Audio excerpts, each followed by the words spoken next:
So, still playing Wilderness War here in the 1756 turn, and things look very grim for the French. They're almost out of troops. The only place where they have any, really, is up here at Louisberg. And when I look at their hand, I'll spread this out very quickly, they could upgrade some units that they don't really have, but they don't have anything to get them any more troops. Now, this, of course, is one of the problems the French historically had, but maybe not so early in the war. Yeah. If I pull those troops out of Louisberg, and I can do that, I can get them as far as Quebec using a naval move. Well, that's fine, but then it opens it up to an attack and a possible siege. And it's a big event to lose. This was the big fortress in the French colonial, well, the North American colony. So, it's kind of painful to choose to get rid of it, but in terms of overall effect in the game, I need those troops to defend a lot more than just it. Of course, if it falls, everything opens up behind it. So it's just this kind of no-win situation. The question is, can I, do some raiding or something to upgrade my situation? And the answer to that is perhaps, but that's kind of tricky too. Anyway, I'll come back with what I decide. Okay, so the French decided to pull 2 of their units out, and they used a 2-point card to do that. They can do that without using the naval move special ability, as long as they're just moving individual units that they think is about the right amount of force to handle what Shirley's got. However, the English had a hard choice. They're deciding to activate Shirley and try to continue that siege, and they played the cohorns and howitzers, which give them a +2 to the siege die roll, and a +2 on the combat results table. Now, this was a tough choice for them. Not so much the siege. They've got this surrender card in their hand as well, which they could have used to guarantee the siege worked. They've got the amphibious landing and the points for it, but they just don't have the troops themselves at Halifax. And they may have something which allows it. I have to look up the rules on it. They have these Royal Americans, which, if they can throw them into Halifax, which I have to check to see, they may be able to make that Louisberg landing. And if they do, then they can do the surrender on there. And between those two, that'll give them a very, very powerful foothold in French North America. But we have the siege to handle. And let's grab our siege table. And right now, we have no leadership modifiers, but we have the +2 for the cohorns card. If I can find my dice, yeah, put them where they store, and we'll see what happens. 3, that doesn't sound, yeah, that'll get me to siege level 2. So now I can assault. I'll keep the marker here because it's not a guarantee.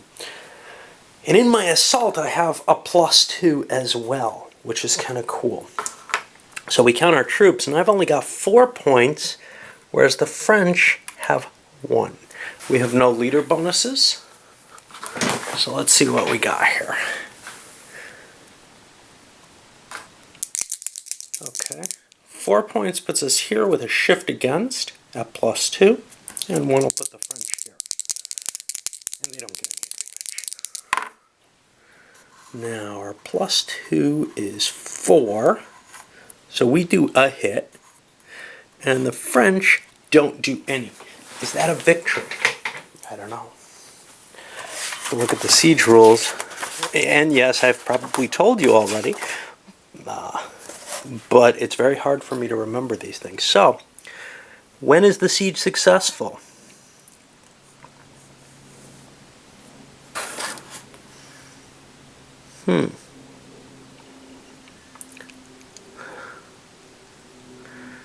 Right.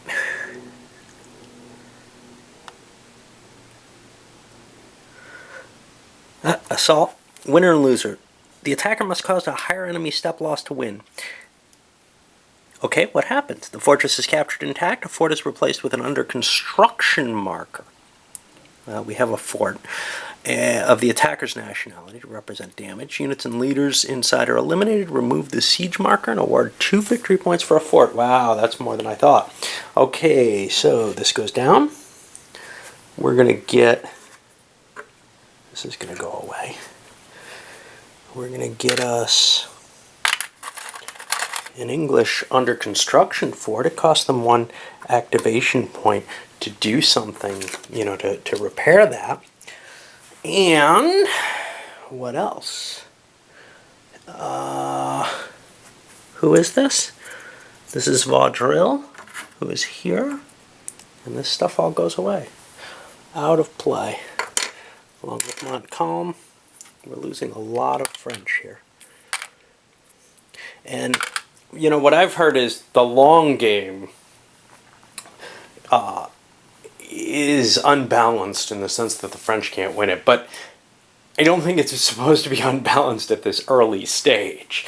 I think it's that the weight of Britain eventually crushes the French, which I don't mind at all. However, I'm clearly failing with my French here. All right, well, we go on with the French turn and see if they can do anything to fix this situation. Well, Levis here sailed down the turnpike of doom and managed to catch Shirley unaware, defeats him, got a victory point for that, destroys this Crown Point fort, which is kind of a shame. The French would sort of probably like to own it, but it doesn't make too much difference because really this is a highway for everyone concerned. And we're back to the English turn. By my understanding of the rules, Shirley and Johnson get away because they weren't besieged and they weren't injured in the battle. So those bonus leaders. And Johnson's not bad at all, especially with his Indian abilities, but, well, he's not really doing it for me right now. So the definition of departments was quite easy to find right at the beginning of the rule book, which, you know, might not be where I'd expect it prior to my getting used to GMT, but once you do get used to their format, some things are easier to find, and that's a glossary-like term that tends to be at the beginning of the rule book and nowhere else useful. Anyway, it is worded a little oddly, but clearly this is the northern and southern departments for the English. The question is Louisberg part of the St. Lawrence department? It's actually worded really, really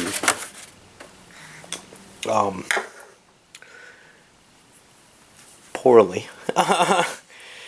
Let's see.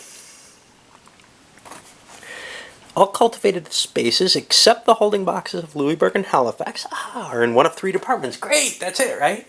No, not quite. The spaces within the St. Lawrence department plus Louisberg are originally controlled and originally friendly. Great. Okay. Cool. Good enough. I thought I would put them in the department. Anyway, so I want to get those replacements, or reinforcement units, but I kind of don't know what to do first.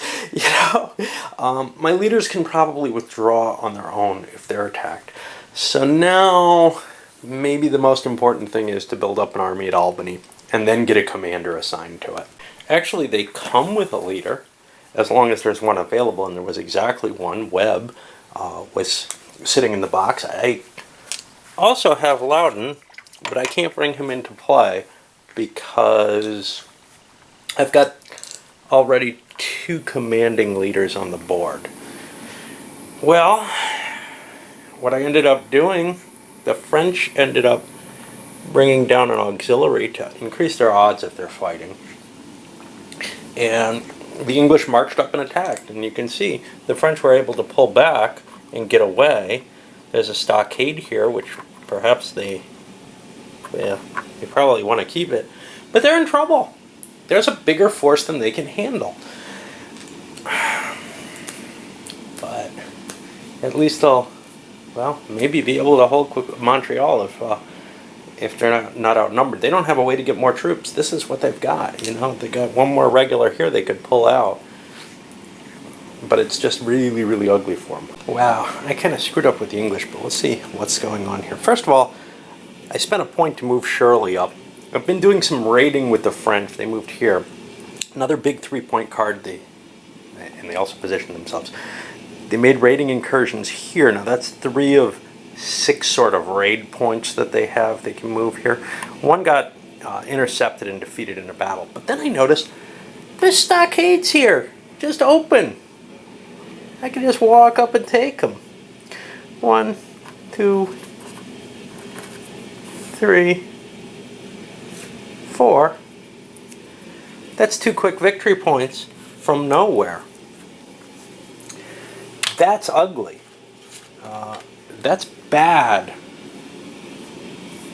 for the English. Very bad to have left the stockades open to some raiding unit like that. Now this guy's gonna die if I don't get him back, but that's okay. So now I've spent 1.5, 2.5 of those 3 points. I have one more Indian I can move. I don't really see one that I'm dying to move.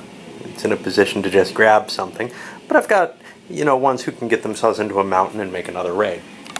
Well, Shirley and Webb with him are launching another attack, this time up against Illinois. This is the gateway to Montreal here.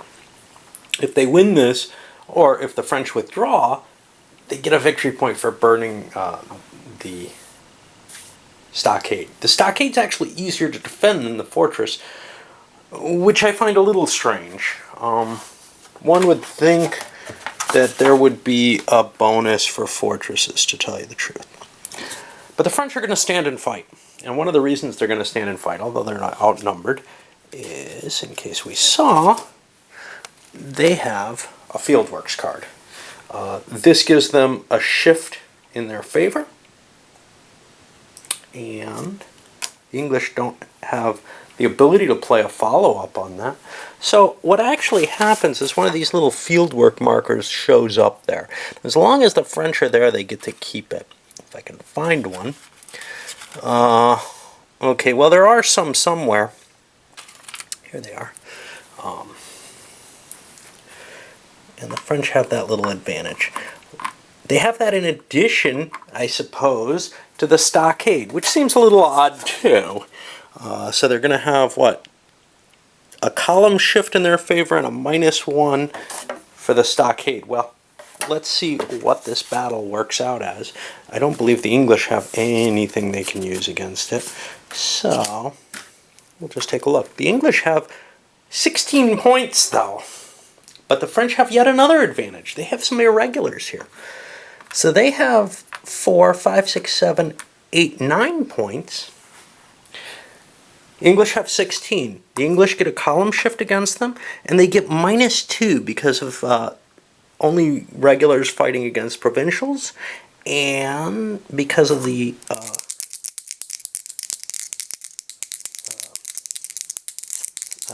stockade. So, -2 to the French, and +1 to the English for their good leader, or to the French for the good leader. -2 to the English. Okay, -2 to the English gives them a 3. They're going to cause 2 casualties, whereas the French are going to cause 3. We have a French victory that pumps them up a point. The English have to retreat. Oh no! I screwed up.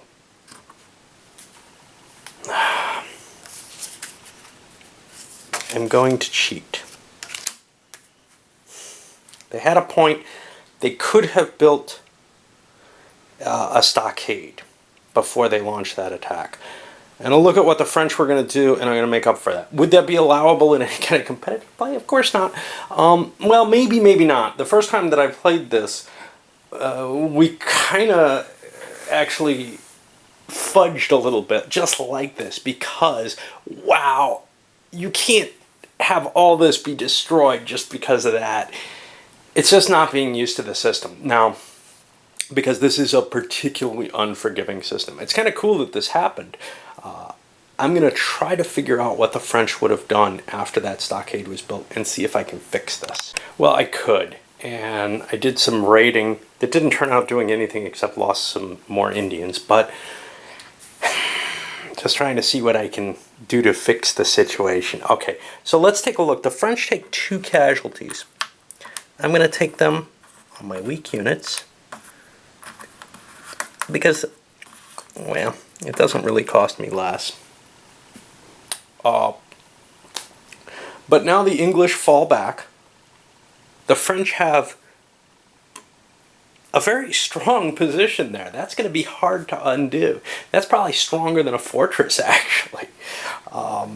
Just because the field works, the stockade, the combination of units. So they're in a very, very powerful position, and I should put that English stockade that they built there, since I cheated so hard to give it to them. All right. And now we're back to the English last card for the turn. And they can decide to hold that card, but holding cards is expensive in this game. Now the French also had a desire to hold their card. What they really would have loved to do is be able to say, I've got fieldworks at Louisberg. From my reading of this card, you can only play it as a reaction, so that's not applicable. Holding a 1-point fieldworks, I don't know. You know, the British troops aren't there. They've got other things to worry about they're not going to hold. But the British did hold their card. They have this big surrender card. They're hoping either to make the attack on Louisberg or to maybe be able to push through and get Montreal this year. All right, well, we're pushing into the 1756 turn. The English are going to get 1 less card. They're only going to get 7 this turn. This gets discarded, and this one's getting loaded up.